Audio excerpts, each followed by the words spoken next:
definitely there. It's like I said, it's a quiet kind of tears.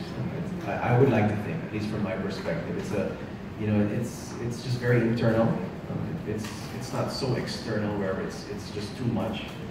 So I think for me the tears really come from the heart, okay? Because I really like to believe the film speaks to the heart, and then the tears will just come. So maybe that's what Tony felt when I pitched it to her. That's what Charlene felt when she heard the story, and same with Bea and Kamalu and Aga. It's a story that really just penetrates the heart, and without you even knowing it, you're probably already crying. So it's kind of that kind of film. And since Tony was mentioned, and I assume that when you said that it's in the little things that inspired you to write the story, what are the little things that your wife does that you appreciate? Well, right now, it's especially when I was doing this film, because I was gone for almost 6 weeks, was she took care of Sevi. Despite her busy schedule and her, her TV shows and her commitments, I was gone for almost more than a month. To be away from my son that long, and she took care of the house, she took care of everything, the bills to pay, the staff, ganon, especially taking care of, my little boy. It may sound like a lot, but that mattered to me so much because I was able to focus on telling the story. She didn't bother me with any of the dramas or problems like that. She goes, "Paul, you go tell that story, and when you come home, we'll be here waiting for you." So I think that's what she does this for me quietly all the time. Because I guess as a filmmaker, a director, producer, there's a lot of things going on. So she tries to lessen the distractions by letting me focus on my work and making sure everything's good at home. She really took care of the house. She took care of my son. And if there's little things, because of the time difference, so when I usually wake up, matulog sila, she'd always send me photos of Sevi. He's about to sleep, or "Hi Daddy," ganun na messages. So that really helped me start my day. And of course, having FaceTime and making sure that physically, yes, I'm not there, but emotionally, we're always together. And lastly, you said that it was your dream to work with Aga, and who else are in your bucket list? Now, I guess right offhand, he's a good friend of mine, and we've always for the longest time been talking about working together. It's Piolo Pascual. I actually messaged him the other day saying, "Can I pitch to you?" So hopefully in the next few weeks I get to meet with him. But he's somebody I worked with as a producer. I produced Teresa Hiwago Hapis. But as a director, I'm looking forward to working with him. It's one of my favorite movies, was starting over again. So I would love to work with him as a director and him as an actor. So hopefully we can make that happen. Thank you. Thank you. Pasok mo lagi dito kay Mark, kay Kaloy from Lionheart TV. Hello po. One question lang direct. Since nakagawa na po kayo ng classic love story, can we expect some future projects na you'll be focusing on this kind of genre? Well, to be honest with you, I don't have a next film. I have a lot of concepts and stories and ideas. But I actually enjoyed telling a love story. I mean, I never thought I would have this much fun telling a love story. Coming from my past films, usually biopic or suspense, and then of course you had kind of coming of age discovery to a classic love story. I actually enjoyed telling this love story. Now, if am I going to do another one? Yeah, I don't mind. For me naman, I'm story-based. So if a story or a script really touches me, or I can't go to sleep at night because I love this script so much. That's really my next film. So yeah, hopefully I can do another love story and maybe try other genres also. We'll see. Thank you. Dito naman tayo kay Justine. Hello, Direk. Congrats. Thank you. Title pa lang makaka-relate ka na. Ay, really? Pero may magpapaka pag nabasa ang first love. Thank you. My question is, do you believe in saying first love never dies? I do, because I'm with my first love for the rest of my life now. So I'd like to believe that your first love never dies. Now, the debate there is, what is your first love? Or who is your first love? Or what is first love? That's really up to you to answer. That's going to be very different for each of us. And for me, but I do believe, yeah, first love never dies. Would you? Thank you. Ang sweet naman ng question. Dito naman tayo kay Jessica from PNB Digital. MB, Manila. Ay, congrats po.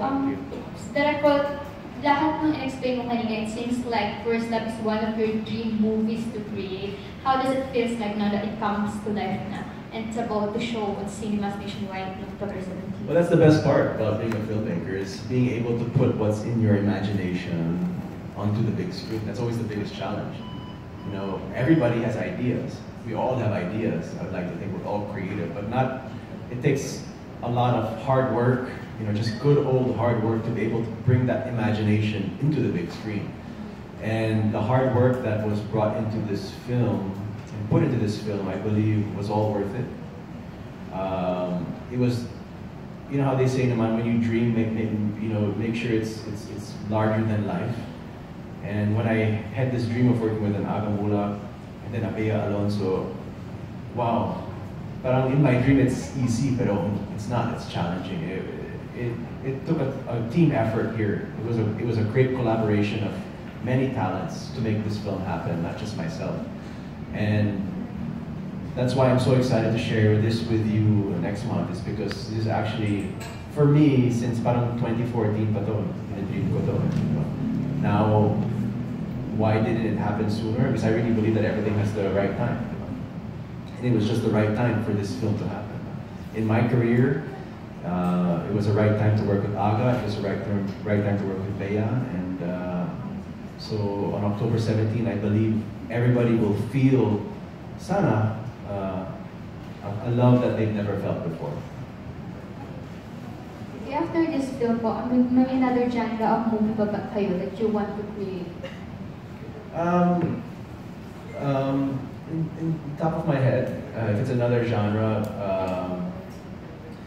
I wanted to do something maybe with a little bit of reference to history. I've always been very vocal about telling a story about the time where President Quezon saved 1,300 Jews from the Holocaust by giving them refuge here in the Philippines. I've been very vocal about that. That's why, that was one of my inspirations why I produced Transit. So currently, always developing, I'm developing a film about that, and hopefully I can either make it contemporary, meaning taking place today but touching on history, or divulging on doing something period. So parang if ever that's kind of the genre I would like to tackle next. But then again, there's no really story or script right now, na solid, no? More ideas lang that has really kind of jumped and captured my heart yet. So after this film shows, I'll probably go back to the drawing board, go back to my imaginations folder and talk to my team and see, hey, what's next? What's the next best story to tell? Thank you. Derek, I just wanna commend the cinematography and of course the editing, the colors of your trailer. Direk. Pero the question is, ano po ba yung ginamit nating camera dito? Nag-invest pa tayo or we use an Arri Alexa Mini. So we use Master Prime lenses, and of course you have the Shane Sarte, behind the camera. You mentioned editing kanina. Actually, my partner in 1017p, who's probably upstairs there, but usually likes to stay behind the camera, really behind the camera. See Mark Victor, who's my longtime collaborator, not just one of my best friends, but he's also my longtime collaborator. He's also a producer. So he does and has pretty much edited all my movies. So we have this kind of unspoken rapport already. I always say if Spielberg has Khan, then he's my we have that kind of connection, that rapport. To the point now, honestly, I don't even think he reads the script now. Well, if you do get a chance to talk to him, he has a very interesting editing process where he just gets my visuals and he also puts his own story together. Sometimes I'm shooting it this way, but he shows it to me in another way, and I'm, wow, I never saw that. So we had that really, we have that kind of rapport, which works, which makes, honestly, my job so much easier. When you get to work with great talents, such as Mark, and then of course Shane Sarte, you have Benjamin Padero and Carlo, the power team. And you know, of course, I also have my staff here since we're on that topic. I mean, I had RC, who was one of my supervising producers, who weathered the storm. Shooting in Vancouver was also his first time. I think it was his first time out of the country. You know? So, you know, he took on the challenge and he embraced it. Of course, I have Mela here and Bianca, who are fresh grads. Imagine this, I keep telling them, and they just graduated, I think, a year ago. And then yung unang project nila, Agapea, Vancouver, I go, you know, where do you get that? So, very thankful to them. Of course, Randy here, who's been a big part of our team and making sure that, you know, everything is in control. And I also have to commend, they may be watching us now on this, but there's a group called Aimer Films, headed by Kent and Max. Kent is a Filipino, and Max is from Canada. So he was also my first AD. If you see RC later, ask for the photo of Max. So medyo Bradley Cooper ang dating niya. So, ayun, touch ni RC yan. Sorry, RC. And then si Kent naman, Filipino. So he knew Agapea. So parang he knew the bigness of the project. No? And so I'm very thankful to Aimer Films because they're a startup company, very new sila sa Vancouver, but they were able to take on this big project. And they were able to help us execute it, meaning they got us our permits, all our logistics, you know, our hotels, transportation, you know, Kent, Max. I think Vera was also very helpful, and we couldn't have done the film without them. So thankful to Aimer Films. So to everybody, of course, who, you know, I might as well have to thank everybody now. We're very little on that went. Of course, my sound team, si Mark Noxin. This is also scored by Francis Concho. You know, so it's something to look forward to. We had, of course, Miko Kison and Jason Apopak, who did the sound design. And of course, Ange Besumal, who wrote the script and the screenplay. And of course, to Star Cinema for Believing. I mean, it came at a point also where there was a transition. No? So, but I remember pitching to Tita Malu, and then of course, Inang taking over. But they never gave up on the project. You know, and then for me personally, I really want to thank Tita Malu because she really made this happen. I really believe she believed in the project, so that even if there were times now I was like, is this gonna push through? Tita Malu assured me that it's gonna push through. And if there's one thing about Tita Malu is that when she says something and she means it, it's gonna happen. Now, is it tomorrow? Is it next month? But it's gonna happen. So it took a year, it took a little long, but hey, it happened. No, she made it happen. So thank you so much, Tita Malu, and of course to Star Cinema Inang for being so supportive. And of course, Viva Films, si Boss Vic and Vincent, who were also very silent but very collaborative and very supportive from day one. So, like I said, I'm just, you know, the director of the film, but for this to happen, I needed all these people to help me. It was a great collaboration. Tita Sandy Andalong, you know, and of course Edward Barber, and of course Albi Casino, you know, who flew to Vancouver to do this project. And of course, when you fly to Vancouver, Albi, Edward, Tita Sandy had to also let go of some projects here because they were there for about 2 weeks. So for them to do that, Star Magic was also very helpful. So you know, it was just, you know, I know I'm probably going to be missing out on who to thank, but we were a tight-knit group. We weren't that much, especially the Vancouver. So yeah, it was a great team effort, and I'm just happy to be a part of that team and happy to show this story to you next month. Thank you. And of course, the last set of question ay magagaling kay Florencio Husay. Abot na po ng mahilig. Hi, Direk. Congratulations sa the film.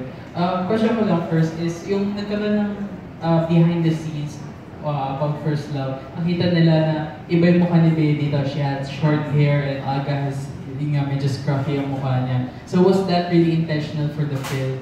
Or was it dahil nga, yun na yung ano nila? I know for Aga talaga, I was very specific with his look. I wanted it a little bit scruffy. You know, I wanted it a little bit parang, you know, he wasn't so kept, you know. So he was able to shoot that. With Bea naman, I think it was her suggestion, and I was very, very surprised, actually, and extremely happy that she was able to cut her hair that short. I think that was a first for her. I'm sure when you get to interview her, she'll have a whole story about cutting her hair short, because, you know, I guess for a woman, that's not, you know, just do that. I think it was one of her, it was her process to get into the character of Ali. She wanted to feel Ali, so cutting her hair short instead of wearing a wig. she says, you know, Direk, I'll cut it anyway. I'll be with you for 1 month, diba? I'm not going to be doing anything else. So true enough, she cut her hair, I think a couple of days before she went to Vancouver. And I think, and for me personally, when she cut her hair, she became Ali na. She was naturally Ali. And she did, you know, a fantastic job. It's really, really, I can't stress it enough that this is really a first time for an Aga to play this kind of character. It's really a first time for Bea to play this kind of character. I know it sounds cliche now, yes, everything is different, but this is really, really different. I think your expectation of an Aga Bea will be really, it'll be different, meaning because it's gonna come at you from behind. It's gonna come at you like a whisper. It's gonna come at you very quietly. And you're gonna leave the theater and you don't even know that you've actually been crying for the last 10 minutes. It's like that. So that's First Love. Question ko lang regarding about the scoring and the music. Ano yung mga sounds na incorporating for this one, and do you have also an official soundtrack? Well, to be honest with you, that's one of the great things with collaborating with Mark Victor, my editor. He's got an ear for sound, and we usually edit to, you know, we find peg scores, some sound that we like, and we kind of find our rhythm with that. It's scored by Francis Concho, who I actually had a wonderful time collaborating with. It's my first time to collaborate with him. Of course, Miko and Jason of Wapak, I've worked with them many times, and they continue to just do great work.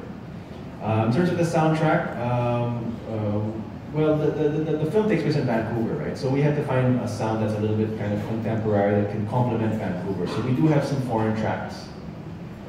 We do have original soundtracks written by Francis Concho and his team that you heard in the trailer. Those are actually original compositions. So it's going to be also the first time for you guys to hear these original music. So a lot of firsts in this film.